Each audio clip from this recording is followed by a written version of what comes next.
Request है, मेरा एक रिक्वेस्ट है, मंच पे जो भी लोग हैं, आप अगर नीचे आ जाएंगे तो हम मंच पे बैठ के बात कर लेंगे। और वरिष्ठ लोग रहे वहां पे, जो हमारे सीनियर लोग हैं, जो आंदोलन से जुड़े हुए हैं, सबसे रिक्वेस्ट है, सर लोग हम लोग ऊपर चले। सर बेटर है कि हम लोग ऊपर बात कर लेंगे इत्मीनान से। हाँ, यहाँ पे वरना डिस्कशन नहीं हो पाएगा। ठीक है, हमारे यंग टीम के लोग, भिलाई से जुड़े हुए, आंदोलन से जुड़े हुए लोग यहाँ पर रहें। बाकी सबसे मेरा अनुरोध है, बस 15 मिनट आधे घंटे के लिए नीचे आ जाएंगे ताकि हम बात कर पाएंगे। प्रशासन आया है, टाइसन जी, कन्हैया यादव जी,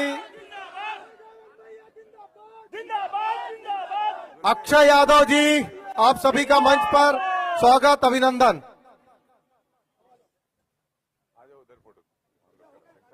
मेयर साहब, मेरा रिक्वेस्ट है वहां वो ऑर्गेनाइज कर दीजिए, अन्यथा की भीड़ ना रहे।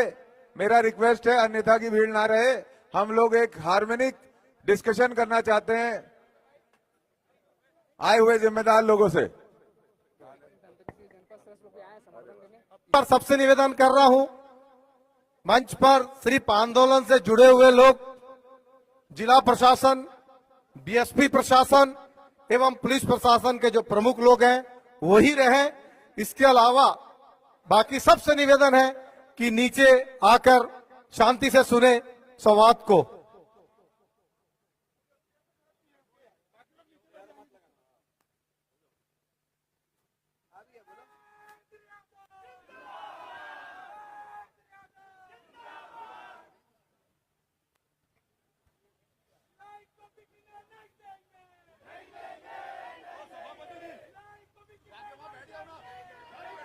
यहाँ से सब प्लीज भैया तो बैठ जाओ, नीचे सब बैठ जाओ, नहीं वहां नहीं जाना।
मैं डिसाइड कर लिया हूं क्या करना है।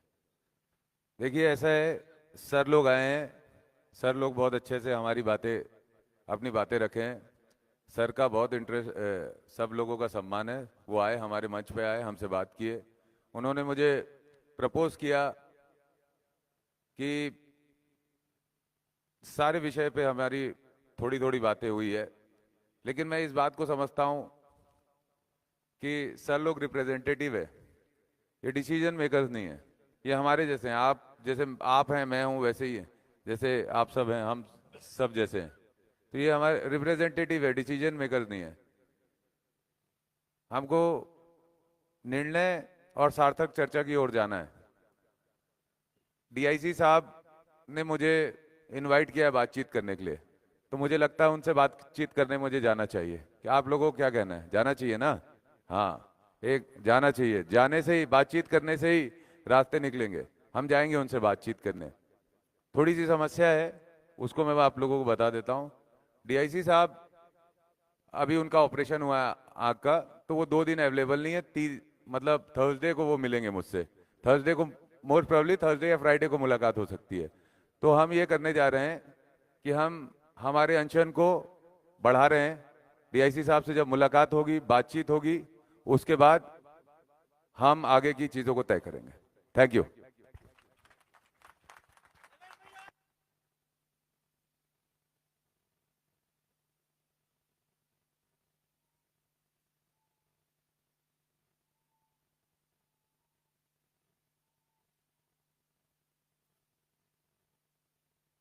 भाइयों प्लीज ये सब मत करो, बातचीत हो रही है आराम से, किसी जिंदाबाद की जरूरत नहीं है। लंबी लड़ाई है समझो, मेरे 6 दिन या 8 दिन या 10 दिन या मेरे मर जाने से भी भिलाई प्राइवेटाइज होने से बचेगा नहीं। याद रखना, मैं बसाहट को बचाने की लड़ाई लड़ रहा हूं, इस बात को याद रखना। मैं मर भी जाऊंगा ना यहाँ पे भूखा, तब भी भिलाई प्राइवेटाइज होने से बचेगा नहीं। बसाहट को ही बचाया जा सकता है, और उसको बचाने का एक ही तरीका है कि हम डायलॉग करें, डिस्कशन करें, रोड मैप समझे, टाउनशिप का कि प्लांट क्या चाहता है, देश की सरकार क्या चाहती है, और उस प्लान में हम अपने आप को बीच का रास्ता निकालकर उसमें हम लोग अपनी भूमिका बचाए रखें और अपने शहर को बचाए रहें। क्यों अंकल जी? यही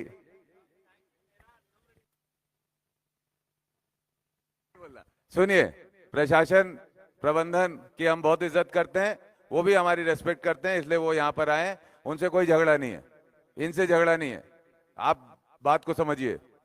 झगड़ा पॉलिसी से है, योजना से है। तो हमें अपने आप को बचाना है तो योजना में घुस के ही बचा पाएंगे अपने शहर को, पॉलिसी में घुसकर ही बचा पाएंगे। ये वहीं से मध्य मार्ग निकलेगा और कहीं से नहीं निकलेगा। तो बेटर है कि पेन लेना चाहिए, और पेन लेने की शुरुआत की गई है तो ये पेन को आगे बढ़ाना चाहिए। कोई दिक्कत नहीं है, आज मंडे है, कल ट्यूसडे, वेडनेसडे, थर्सडे मुलाकात हो जाएगी, नहीं तो फ्राइडे हो जाएगी, फ्राइडे नहीं होगी सैटरडे हो जाएगी, सैटरडे नहीं होगी तो संडे तक तो हो ही जाएगी। ठीक है, we will wait, that's it. ठीक है, और यहाँ जितने सर लोग आए वो आए, ये हमारे लिए खुशी की बात है, तो तालियों से उनका स्वागत करें। वो हमारे मंच पे आए हैं, उनका अभिवादन करें, हमें खुशी है वो आए हैं और वो बातचीत करना चाह रहे हैं। धन्यवाद। सभी लोगों से बातचीत करना चाह रहा हूं।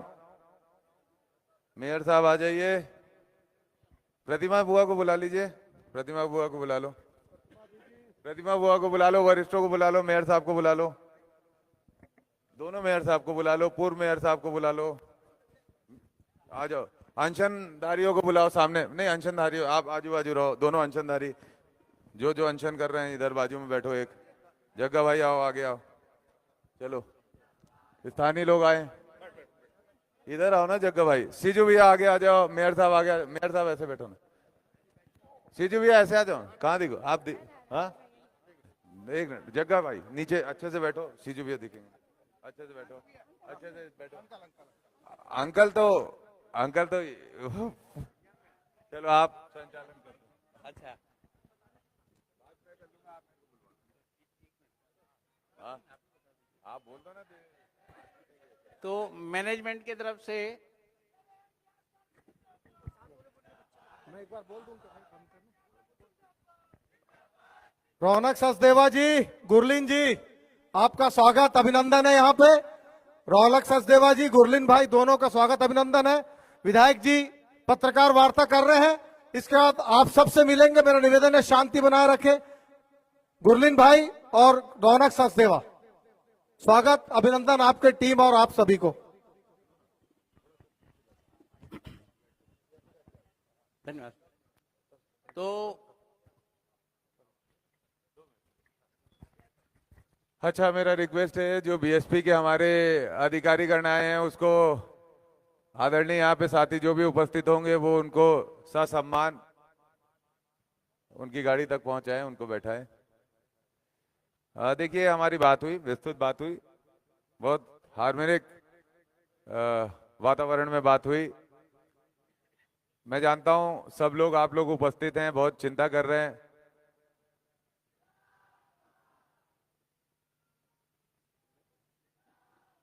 भाई गलत बात है यार, बहुत गलत बात है, थोड़ी देर शांत हो जाओ। मैं सबसे मिलने आऊंगा अभी, जितने लोग ये पोस्टर लेके रखे हैं मेरे प्यारे भाई, आप लोग शक्ति देते हो भाई, आप लोगों की शक्ति से ही हम लोग लड़ पा रहे हैं। सबका धन्यवाद, बहुत बहुत प्यार, लव यू ऑल। बट थोड़ा सा समय दे दो, मैं मिलने आ रहा हूं आप लोगों से, ठीक है? दे रहे हो कि नहीं दे रहे हो, कि फिर अभी बोलोगे देवेंद्र यादव? और नहीं, ये बोलेंगे ही बोल रहे हैं। वाह यार, वाह वाह वाह, बहुत बढ़िया बहुत बढ़िया, धन्यवाद। बस करो यार मेरे प्यारे बच्चों, बस बस, मैं आ रहा हूं ना मिलने, प्लीज करो, बस करो। हाँ, विस्तृत चर्चा हुई, बहुत अच्छी चर्चा हुई, सार्थक चर्चा हुई, लेकिन समाधान कुछ निकला नहीं। हमने उनसे ये एक एक करके मैं पॉइंट सारे बताता हूं आपको। हमने उनसे कहा कि बीएसपी सेक्टर 9 हॉस्पिटल के मामले में क्या हो रहा है, उसका प्राइवेटाइज हो रहा है कि नहीं हो रहा है। हमने पूछा उनसे, 1 लाख से अधिक लोग हैं जो बीएसपी में ओपीडी दवाइयां जिनकी उपलब्ध होती है, इलाज होता है, पूर्व कर्मचारी हैं, वर्तमान कर्मचारी हैं, उनका क्या हो रहा है। तो उन्होंने कहा कि उन्होंने अपनी बात कही, ओवरऑल बात उनकी मैं बाद में बता दूंगा, पहले मैं अपनी बात बता देता हूं मैंने क्या क्या कहा। मैंने उनसे पूछा कि सेक्टर 9, सेक्टर 4 का आधा पार्ट, सेक्टर 1, सेक्टर 3, ये पूरा एरिया को आप डिमोलिश करने वाले हो क्या, यहाँ की बसाहट को खत्म करने वाले हो क्या। ये एक हम लोगों के बीच में चर्चा आई। तीसरा पॉइंट मैंने रेस किया उनके सामने, मैत्री बाग और जो स्कूल्स हमारे प्राइवेटाइज हो रहे हैं उसको लेकर रेस किया।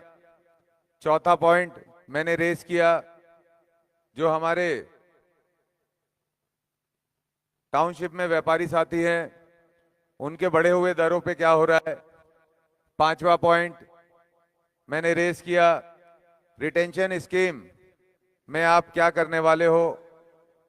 छठवां पॉइंट मैंने रेस किया, जो हमारे लोग हैं जो सेक्टर 7 बस्ती, सेक्टर 5 में 24 यूनिट्स में रह रहे हैं, बस्तियों में रह रहे हैं, सालों से रह रहे हैं, 20-20, 25-25 सालों से रह रहे हैं, 30-30 सालों से रह रहे हैं, उनको लेकर क्या प्लान है, उस पर बात की। इसके अलावा मैंने उनसे ये कहा कि जो हमारे मजदूर साथी हैं उनको मिनिमम वेजेस मिलेगा कि नहीं मिलेगा। ये सारे पॉइंट रेस किए और ओवरऑल पे एक पॉइंट बोला कि आप प्राइवेटाइज करने जा रहे हो, इस शहर को बेचने जा रहे हो, इस शहर को। हम इस शहर की बसाहट को खत्म नहीं होने देना चाहते। हम चाहते हैं भिलाई बचा रहे, भिलाई की ये आवाम, भिलाई के ये लोग इसी तरह इस शहर में रह सके, हम ये चाहते हैं। उन्होंने हमें ये कहा कि अभी चर्चा चल रही है, बस इतनी बात हुई उनसे, ठीक है। उन्होंने हमसे ये कहा अभी चर्चा चल रही है। उन्होंने हमसे ये कहा कि आप नींबू पानी पी लीजिए। उन्होंने हमसे ये कहा आप नारियल पानी पीजिए। उन्होंने हमसे ये कहा आप हमारी धरोहर है, अपने स्वास्थ्य का ध्यान रखिए। उन्होंने हमसे ये कहा कि आपकी हेल्थ की हमको बहुत चिंता है। उनकी तरफ से ये सारी बातें आई, मेरी तरफ से जो बातें मैंने बता दी। आखिरी में उन्होंने ये कहा कि डीआईसी साहब का ऑपरेशन हुआ है, हम उनका जल्दी से जल्दी स्वस्थ होने की कामना करते हैं इस मंच के माध्यम से, कि जल्द से जल्द वो स्वस्थ होके अपने काम पे वापस आए। और उन्होंने कहा कि आप अभी कुछ खा भी लीजिए, अनशन खत्म कीजिए, और उसके बाद आपको हम रेस्पेक्टफुली आपके जो आंदोलन से जुड़े हुए लोग हैं उनके साथ डीआईसी साहब से, ईडी साहब से मिलवाएंगे, बातचीत करवाएंगे और कुछ रास्ते निकालने, क्या चीजें हो सकती है उस पर डिस्कशन करेंगे। तो मैंने उनको कहा कि कितना दिन लग जाएगा डीआईसी साहब से मिलने के लिए। उन्होंने कहा परसों के बाद मिल सकते हैं, मतलब कल मंगलवार, परसों बुधवार, फिर थर्सडे को मिलने की संभावनाएं हैं। तो मैंने कहा ठीक है, जब मिल लेंगे हम बात कर लेंगे, उसके बाद हम अनशन को के बारे में विचार करेंगे कि क्या करना है आगे। तो उस पे वो सहमत नहीं हुए। उन्होंने फिर से कहा आप नींबू पानी पी लीजिए, आप नारियल पानी पी लीजिए, आप इलेक्ट्रॉल पी लीजिए, आप कुछ खा लीजिए, और बोले नहीं आपको दिन में एक बार नारियल पानी पीना पड़ेगा। तो ये बात हुई है हमारी, आप सबके सामने मैंने स्पष्ट कर दी, तो चिंता मत करो। सुनो, मैं इतना कमजोर नहीं हूं, इस बात को याद रखना। आप सबकी ताकत मुझे मिल रही है रोज, जो रोज ऊर्जा बढ़ाती है मेरी। रोज थकता हूं और रोज जिंदा हो जाता हूं, फिर से उससे ज्यादा ऊर्जा से जिंदा हो जाता हूं, क्योंकि आप लोग जिंदा करते हो, रोज जिंदा करते हो मुझे। और ये मैं फिर से बता रहा हूं, ये आंदोलन सार्थक चर्चा से निकलेगा। मध्य मार्ग निकालना पड़ेगा, चर्चा करनी पड़ेगी, धैर्य रखना पड़ेगा, अपना समय देना पड़ेगा, और कुछ नहीं लगेगा इसके अलावा। धैर्य और समय। सत्याग्रह ऐसे ही नहीं लिखा मैंने इस पे, गांधी का मार्ग ऐसे ही नहीं चुना मैंने। देश में देश में देश में देश में आज का जो समय है, पूंजीवाद की ओर इतना ज्यादा बढ़ चुका है कि आपकी मेरी जिंदगियों का कोई मोल नहीं है। हमारे जैसे लोग जितने भी मर जाएं, लेकिन प्रोडक्शन नहीं रुकना चाहिए, पैसा नहीं आना बंद होना चाहिए, व्यापार नहीं बंद होना चाहिए। तो ये इस समय देश इस सिलसिले में बहुत आगे बढ़ चुका है। इस सिलसिले से कुछ बचाया जा सकता है तो अपनी छतों को बचाया जा सकता है, अपने अधिकारों को बचाया जा सकता है, अपने भविष्य की सिक्योरिटी को बचाया जा सकता है।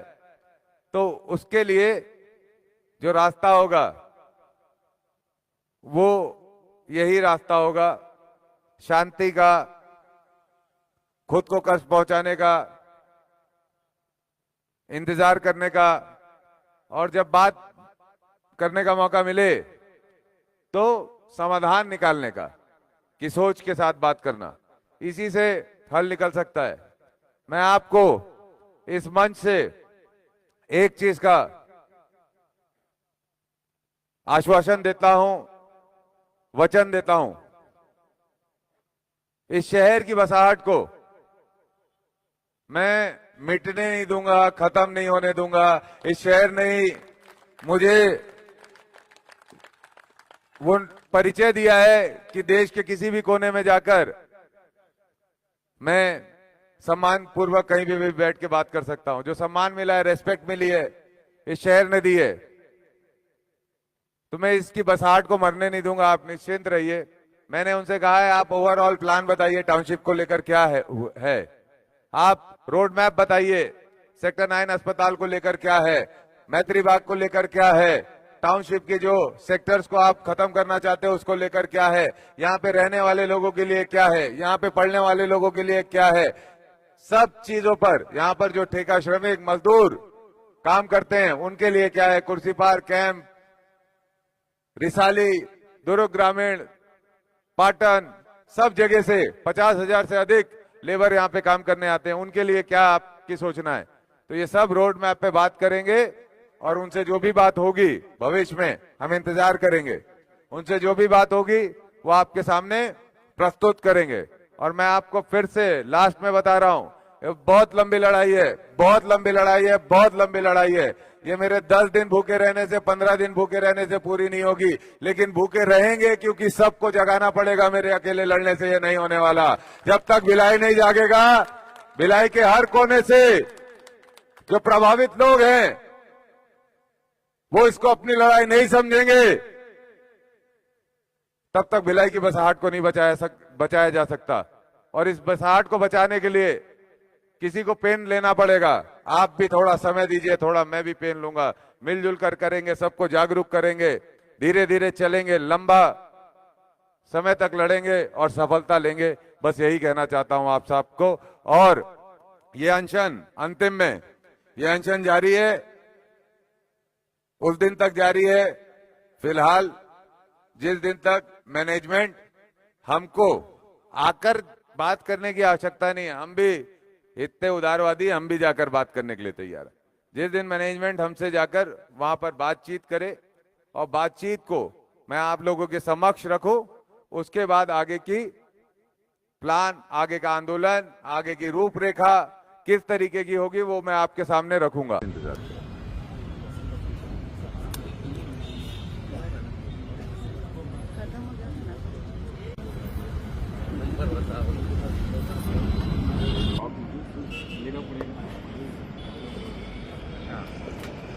शौक में तो है ही हम लोग, शौक में तो पहले से ही है।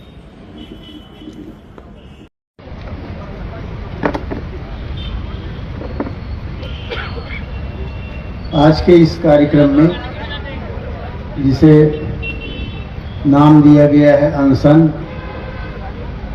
हमारे बीच उपस्थित भिलाई के विधायक और हमारे ऑल इंडिया कांग्रेस कमेटी के सचिव देवेंद्र यादव जी, भिलाई शहर जिला कांग्रेस के अध्यक्ष मुकेश चंद्राकर जी, हमारे बीच अनशनकारी साथी लालचंद जी, जग्गा जी, हमारे बीच उपस्थित आदरणीय नीता लोधी जी, चिरंजीव जितेंद्र, सीजू एंथोनी जी, ऋषभ जैन जी, चमन जी, संजय साहू जी, राजेश शर्मा जी, मंच में आसीन सभी हमारे साथीगण और यहाँ पर उपस्थित आप सभी भाइयों और बहनों का इस कार्यक्रम में स्वागत। देवेंद्र यादव को बहुत बहुत बधाई। एक जनप्रतिनिधि की जो जिम्मेदारी होती है उसका निर्वहन वो बहुत अच्छे ढंग से कर रहे हैं, इसलिए मैं उनको बहुत बहुत बधाई देता हूँ। जब कभी भी हम लोग किसी पद पर निर्वाचित होते हैं तो उसके कुछ अधिकार और कर्तव्य होते हैं।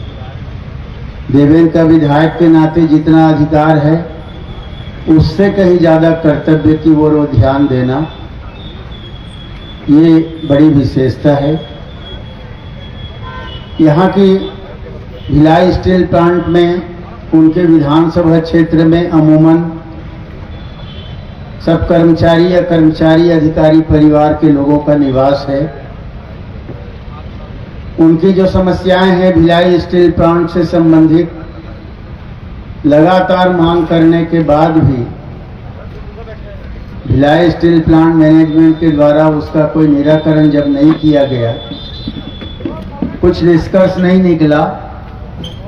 भावना को प्रणाम करता हूं जिसके तहत भिलाई का निर्माण हुआ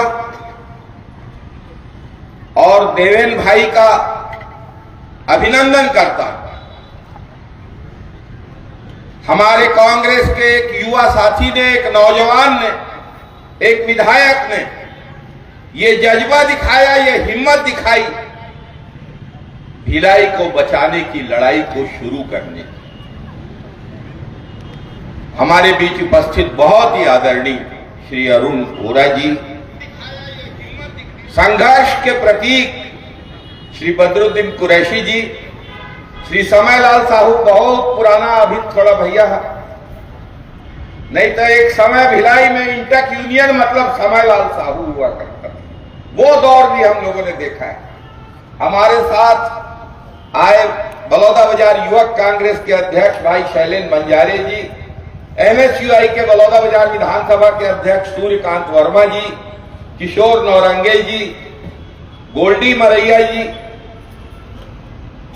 देवेंद्र भाई के सब साथी भी आए हैं जो उनके साथ बलौदा बाजार संघर्ष में गए थे। हमारे दो साथी और जो अनशन में बैठे हुए हैं, यहां उपस्थित भिलाई के वरिष्ठ नागरिकों, साथियों, भिलाई वो एक सपना था जो पंडित जवाहरलाल नेहरू ने देखा था।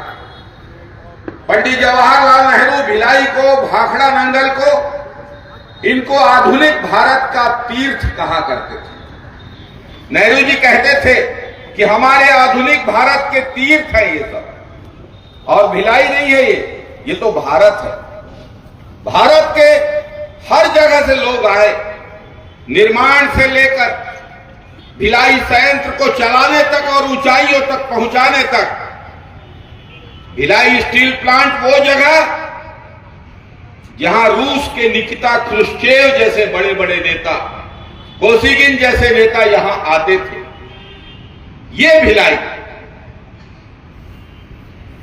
इस भिलाई के निर्माण में उन सब का योगदान, हमारे छत्तीसगढ़ के लोगों का योगदान जिनने अपनी जमीनें भिलाई स्टील प्लांट के लिए दी। छत्तीसगढ़ के मजदूरों ने इस प्लांट में काम किया, देश भर के लोग आए, विदेशों तक के लोग आए, तब ये भिलाई बना। और इस भिलाई को अगर टुकड़े टुकड़े करके बेचने की साजिश हो रही है। मुझे याद है, मैं इंजीनियरिंग कॉलेज रायपुर जो NIT है वहां पढ़ता था, सेक्टर 10 स्कूल, खूब सारे बच्चे जाते थे भिलाई के। मतलब इंजीनियरिंग कॉलेज में अगर 1200 छात्र थे हम लोग, तो 400 से 500 छात्र भिलाई के थे। ये भिलाई का महत्व। भिलाई के स्कूल, मैत्री गार्डन देखने छत्तीसगढ़ का कोई ऐसा आदमी नहीं होगा जो अपने बचपन में मैत्री गार्डन देखने के लिए आया नहीं होगा, जो यहां घूमा नहीं होगा।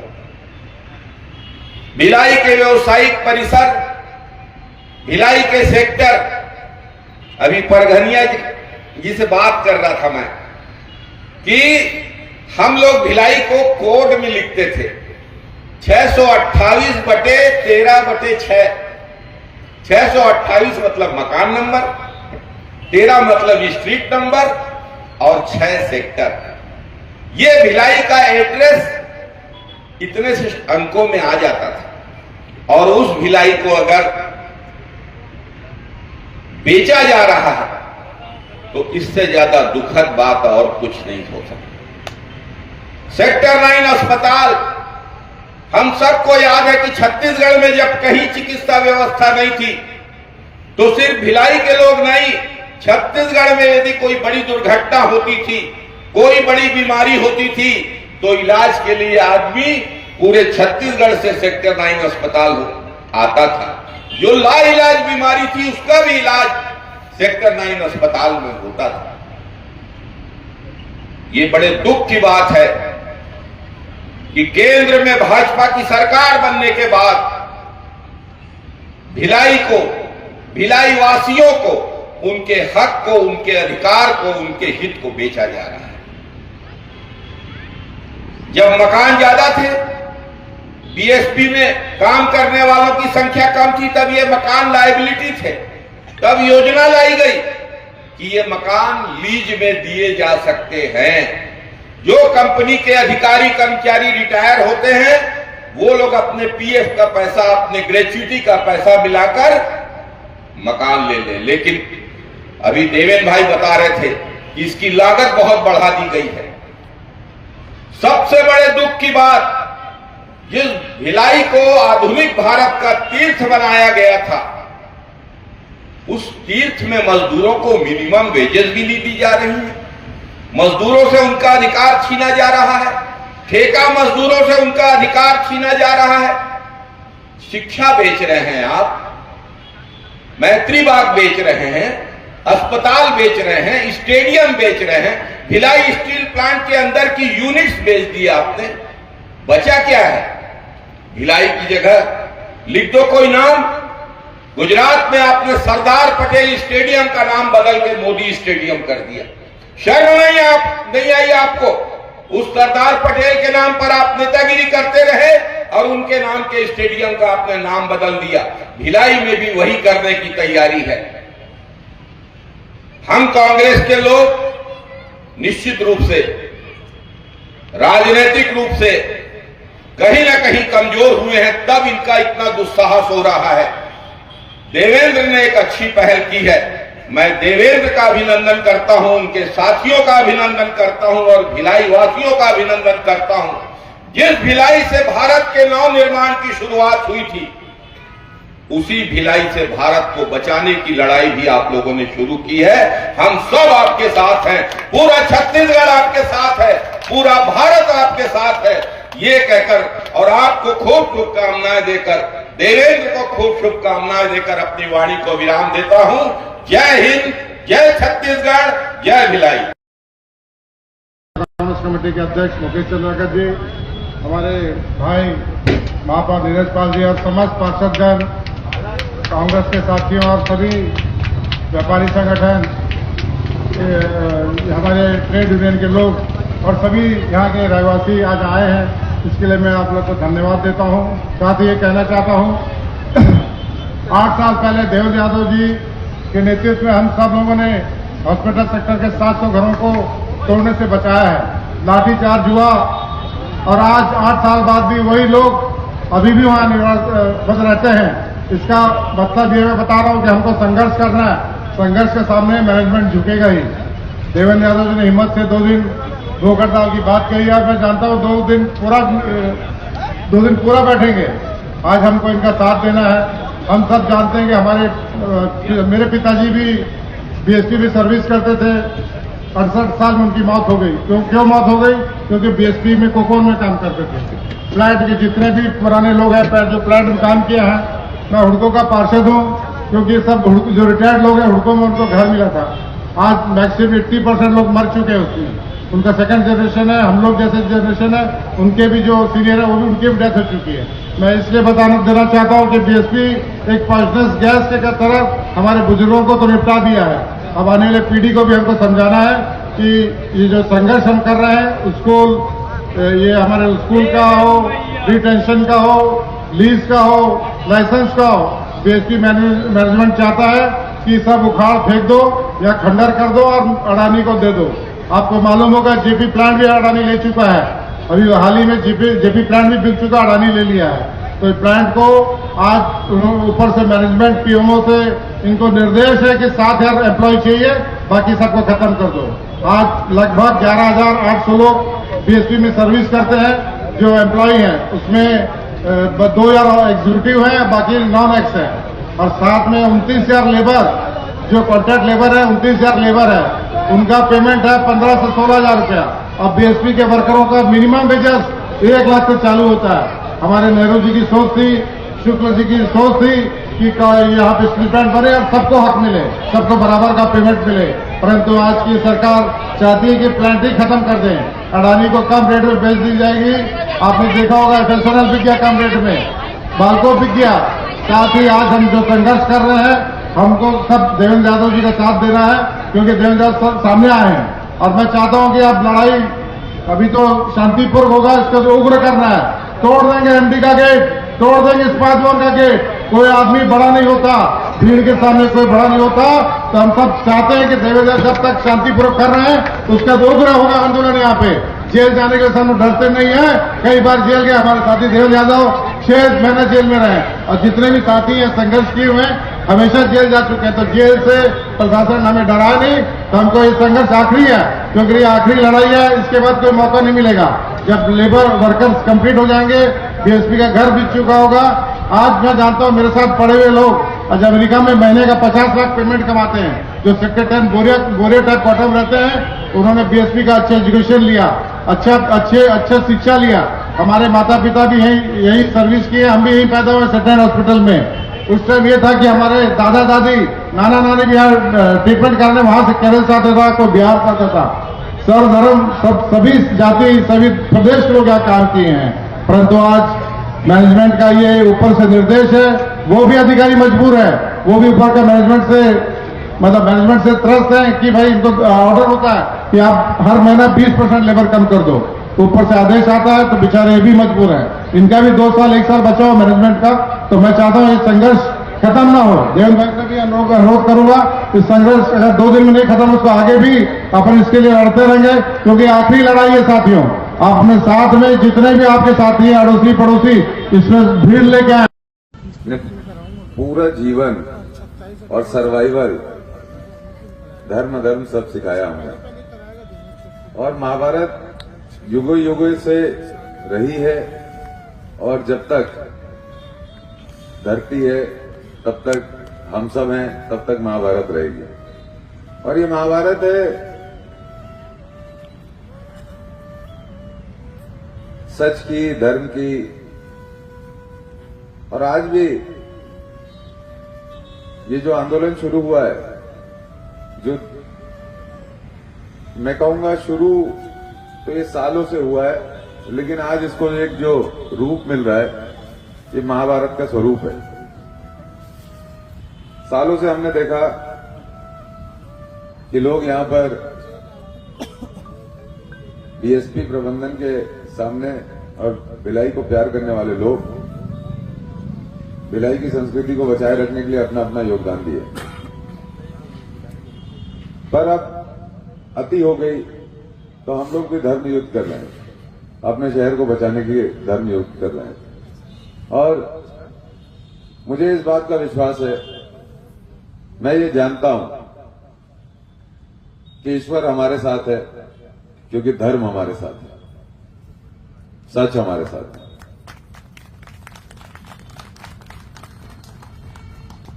इस महाभारत में आप सबका स्वागत है। और ये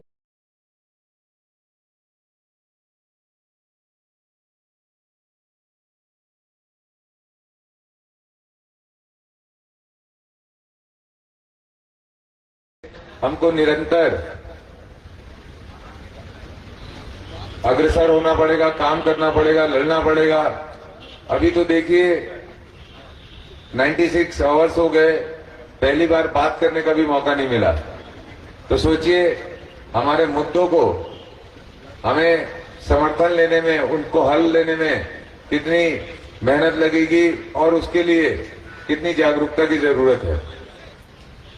4 दिन से आंदोलन चल रहा है, भिलाई के सभी कोने से लोग आ रहे हैं, लेकिन उसके बावजूद मैं इस बात को कहूंगा कि इस लड़ाई में सार्थक रिजल्ट उसी दिन आएगा जिस दिन भिलाई का हर परिवार इस आंदोलन से जुड़ेगा, तभी भिलाई का समाज बच पाएगा। नहीं तो भिलाई का समाज देवेंद्र या यहाँ पे बैठे हुए या यहाँ आने वाले पिछले 4 दिनों से 10-15 हजार लोग नहीं बचा सकते, या पूरे देश के लोग नहीं बचा सकते, या पूरा प्रदेश के लोग नहीं बचा सकते। हमारी जमीन, हमारा घर, हमारा परिवार हमें खुद ही बचाना पड़ेगा।